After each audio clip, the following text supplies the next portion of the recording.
नमस्कार साथियों।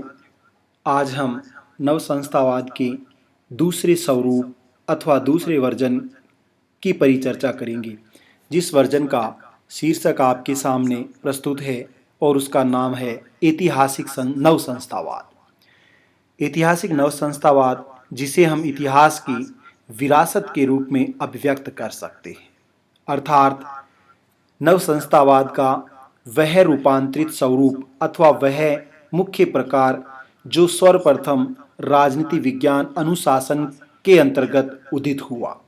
क्योंकि मैंने संस्थावाद और नव संस्थावाद की परिचर्चा करते समय पूर्व व्याख्यान में आपके सामने अभिव्यक्त किया कि किस तरह से राजनीति विज्ञान की जो जड़ें हैं वो संस्थावाद के इतिहास में निहित हैं। किसी भी विषय अथवा अनुशासन का इतिहास अपने आप में महत्वपूर्ण योगदान और निर्णायक भूमिका रखता है। राजनीति विज्ञान के संदर्भ में कहा भी जाता है कि इतिहास के बिना राजनीति विज्ञान कुछ नहीं है, अर्थात इतिहास ही राजनीति विज्ञान की वह नींव है जिस पर राजनीति विज्ञान की इमारत की रचना की गई है। इसलिए ऐतिहासिक नवसंस्थावाद तार्किक विकल्प अथवा तर्क संगत चयन सिद्धांत के समानांतर अपने आप को अभिव्यक्त करता है, प्रस्तुत करता है। ऐतिहासिक नवसंस्थावाद का केंद्र बिंदु आर्थिक इतिहास पर है, अर्थात इतिहास का जो आर्थिक स्वरूप है वही नवसंस्थावाद का सर्जन करता है। तो आइए इसके बारे में परिचर्चा करते हैं। सबसे पहले ऐतिहासिक संस्थावाद की अवधारणा को उदित किसने किया? थीडा स्कोपेन, स्टेमेनो, थैलन तथा लॉन्गस्ट्रेंथ के द्वारा ऐतिहासिक नवसंस्थावाद का उदय किया गया। इस अवधारणा के प्रतिपादक के रूप में तीनों विचारकों का महत्वपूर्ण योगदान रहा है, जिन्हें ऐतिहासिक नवसंस्थावाद के जनक के नाम से भी जाना जाता है, जनक के रूप में भी जाना जाता है।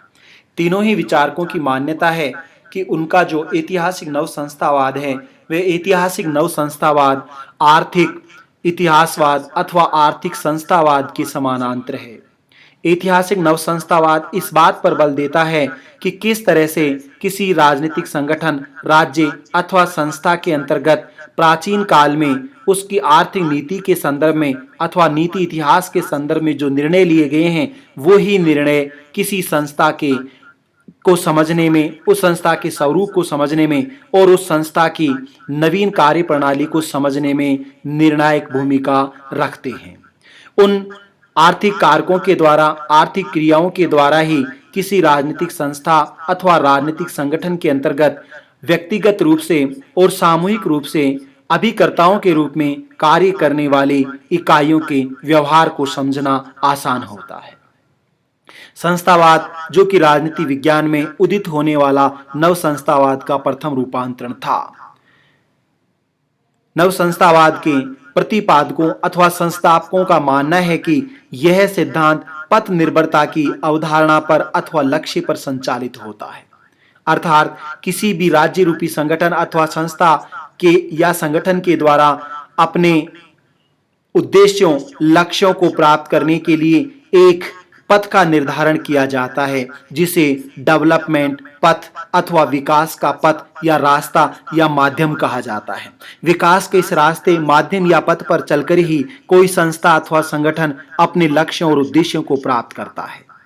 पथ निर्भरता का यह सिद्धांत इतिहास के आर्थिक स्वरूप से निर्धारित होता है। जब संगठन अथवा संस्था या राज्य की स्थापना की गई, उस समय आरंभिक निर्णय आर्थिक स्वरूप में कैसे थे? उन आर्थिक प्राचीन ऐतिहासिक निर्णयों पर ही किसी देश की अथवा किसी संगठन अथवा संघ की सफलता और भविष्य निर्भर करता है। पथ निर्भरता को सामान्यतः परिवर्तित करना संभव नहीं होता है, तथापि पथ निर्भरता की अवधारणा को अथवा विकास के पथ को परिवर्तित किया जा सकता है यदि परिवर्तन करने वाले समूह के पीछे एक व्यापक स्तर का राजनीतिक दबाव अथवा पॉलिटिकल प्रेशर होता है। राजनीतिक दबाव की रणनीति वह रणनीति है जिसके माध्यम से विकास पथ की इस अवधारणा को परिवर्तित किया जा सकता है अथवा आर्थिक इतिहास के इस माध्यम को बदला जा सकता है। ऐतिहासिक संस्थावाद के समर्थकों का मानना है कि ऐतिहासिक और आर्थिक संस्थावाद में कोई विशेष अंतराल नहीं होता है। अपितु वो कहते हैं कि ऐतिहासिक संस्थावाद और आर्थिक संस्थावाद अथवा रेशनल चॉइस इंस्टीट्यूशनलिज्म में बोथ आर इक्वल, दोनों ही समानांतर और एक दूसरे के समकक्ष होते हैं, क्योंकि उनका मानना है कि उन सिद्धांतकारों को जिनको इतिहास में अथवा इकोनॉमिक हिस्ट्री के अंतर्गत नोबेल प्राइज दिया गया, उनका भी योगदान इस तथ्य में निहित था कि किस तरह से किसी संगठन का आर्थिक इतिहास ही उसके भविष्य का निर्धारण करता है और उसके आर्थिक इतिहास के माध्यम से ही व्यक्तिगत और सामूहिक क्रियाओं को समझा जा सकता है।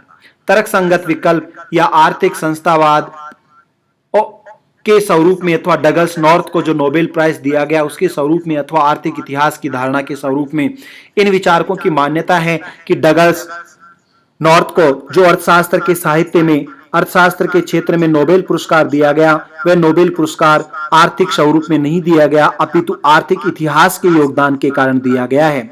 डगलस नॉर्थ ने स्पष्ट किया कि किस तरह से किसी संगठन अथवा संगठन के सिद्धांतों के अंतर्गत आर्थिक इतिहास उसकी सफलता को निर्धारित करता है।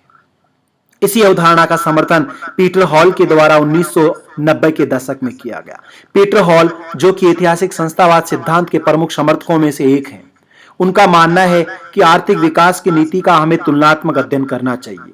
खुद पीटर हॉल के द्वारा संयुक्त ब्रिटेन और फ्रांस में आर्थिक विकास की नीति का तुलनात्मक अध्ययन और विश्लेषण किया गया और यह अभिव्यक्त किया गया कि किसी भी देश की राजनीतिक संस्था को समझने के लिए, संस्था के अभिकर्ताओं को समझने के लिए, संस्था के अभिकर्ताओं के राजनीतिक व्यवहार को समझने के लिए हमें उसके आर्थिक क्रियाओं को और आर्थिक व्यवहार को समझना होगा। और इस आर्थिक व्यवहार को समझने के लिए हमें यह आवश्यक है कि उस संगठन के आर्थिक इतिहास के बारे में, आर्थिक विकास के इतिहास के बारे में तह तक जाया जाए, उसकी जड़ों तक अपनी पहुंच को बढ़ाया जाए, तभी हम आर्थिक विकास की नीति को तुलनात्मक रूप से समझ सकते हैं और किसी संस्था के ऐतिहासिक संस्थावाद अथवा नव संस्थावाद के इस स्वरूप को समझ सकते हैं। पीटर हॉल के अनुसार राष्ट्र का राजनीतिक और नीति इतिहास ही यह निर्धारित करता है कि ऐतिहासिक संस्थावाद क्या है। ऐतिहासिक संस्थावाद की समझ का मुख्य केंद्र बिंदु किसी राष्ट्र का राजनीतिक और नीति इतिहास होता है। अतः हमें ऐतिहासिक संस्थावाद को समझने के लिए उस देश, संगठन अथवा संस्था के राजनीतिक एवं नीति इतिहास को समझना होगा।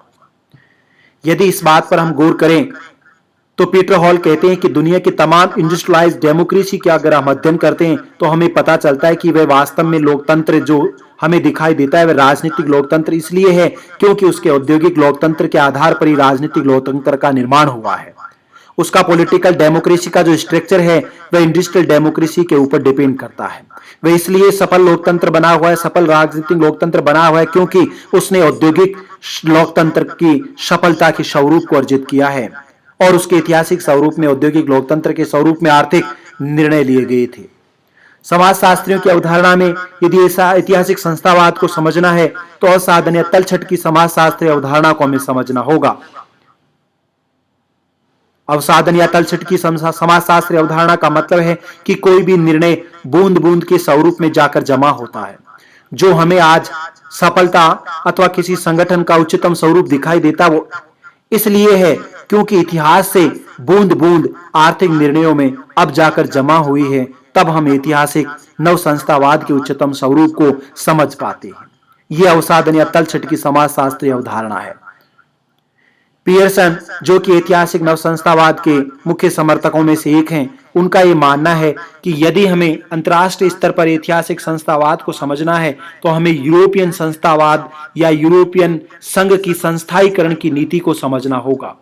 यूरोपियन संस्थाईकरण की जो नीति है वह निसंदेह आर्थिक संस्थावाद के इतिहास पर टिकी हुई है, उस पर निर्भर है। यह था ऐतिहासिक संस्थावाद। ऐतिहासिक संस्थावाद अथवा प्रतिमान को समझने के लिए 7 घटकों अथवा 7 प्रश्नों के उत्तर को हमें खोजना होगा। यदि इन प्रश्नों का उत्तर खोजा जाए तो निसंदेह हम ऐतिहासिक नवसंस्थावाद के गहन अर्थ को समझ सकते हैं। पहला प्रश्न जिसका उत्तर हम खोजेंगे वह है संस्था का अभिप्राय। ऐतिहासिक नवसंस्थावाद के अनुसार संस्था का अभिप्राय क्या है? संस्था का अभिप्राय का मतलब है ऐतिहासिक प्रतिमान के अनुसार कि उस संस्था के निर्माण का ऐतिहासिक नियम क्या था, नियमों, कानूनों, अभिप्रायों का हिस्ट्री क्या था, उनका इतिहास क्या था, उस इतिहास के आधार पर ही हम संस्था के इस अर्थ को अभिव्यक्त कर सकते हैं। जैसा कि पीटर हॉल कहते हैं कि इस संस्था का अभिप्राय का मतलब या इंस्टीट्यूशन की मीनिंग का मतलब होता है economic history of the institution, उस संस्था का आर्थिक इतिहास। वह संस्था के अभिप्राय को अभिव्यक्त करता है।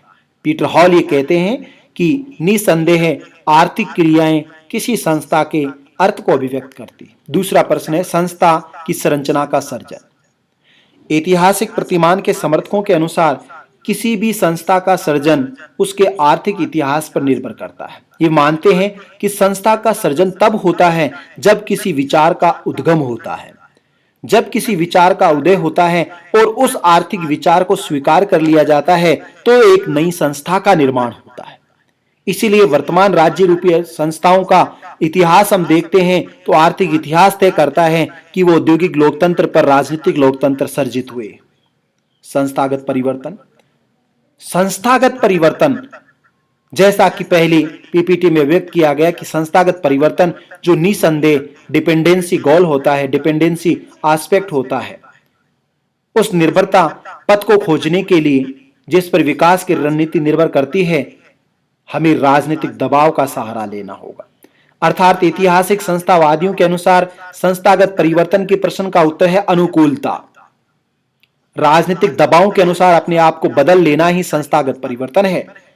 चौथा प्रश्न है व्यक्तिगत संस्थागत संबंध, अर्थात किसी संस्था में कार्य करने वाली व्यक्तिगत इकाइयों और कलेक्टिव एक्टिविटीज के बीच क्या रिलेशनशिप है। ऐतिहासिक संस्थावाद या नव संस्थावाद का सिद्धांत स्पष्ट रूप से व्यक्तिगत और सामूहिक गतिविधियों के अंतः क्रियाओं को अभिव्यक्त नहीं करता है। यह उसकी सबसे बड़ी कमजोरी है। इस प्रश्न का उसके पास पर्याप्त उत्तर नहीं है, परंतु फिर भी उसका यह मानना है कि आर्थिक स्वरूप का निर्धारण व्यक्तिगत इकाइयों के द्वारा किया जाता है और एक बार निर्णय होने के पश्चात आर्थिक संगठन या संगठन का आर्थिक इतिहास यह निर्धारित करता है कि व्यक्तिगत व्यवहार या व्यक्तिगत आर्थिक व्यवहार का क्या स्वरूप होगा। आगामी प्रश्न है संस्था का स्वरूप या प्रारूप। किसी संस्था का स्वरूप या प्रारूप ऐतिहासिक संस्थावाद या नव संस्थावाद सिद्धांत के अनुसार आर्थिक इतिहास पर निर्भर करता है, जिस बात पर उन्होंने बार बार जोर दिया है, परंतु वास्तव में अत्यधिक बल देने से इस प्रश्न का उत्तर नहीं खोजा जाता। यह भी इस प्रतिमान की कमजोरी है। सीमाएं और आलोचनाएं। निसंदेह अपने आप को आर्थिक संस्थावाद के सिद्धांत के समानांतर मानता है, परंतु आर्थिक संस्थावाद के सिद्धांत के अंतर्गत व मानकात्मक सिद्धांत के अंतर्गत जो चयन की प्राथमिकताएं हैं उनका सहारा लेकर ऐतिहासिक संस्थावाद अपने आप को उसके समकक्ष मानता है, परंतु यह पूर्णतः सत्य नहीं है। और अंतिम प्रश्न है आदर्श संस्था और एक ध्येय। इसका एक मात्र उद्देश्य होता है कि राजनीतिक जीवन में आर्थिक सफलता को किस तरह से अर्जित किया जा सकता है, राजनीतिक जीवन में राजनीतिक संस्था में आर्थिक क्रियाओं को किस तरह से समझा जा सकता है। इसे ही नव संस्थावाद का ऐतिहासिक प्रतिमान अथवा उपागम कहा जाता है। धन्यवाद।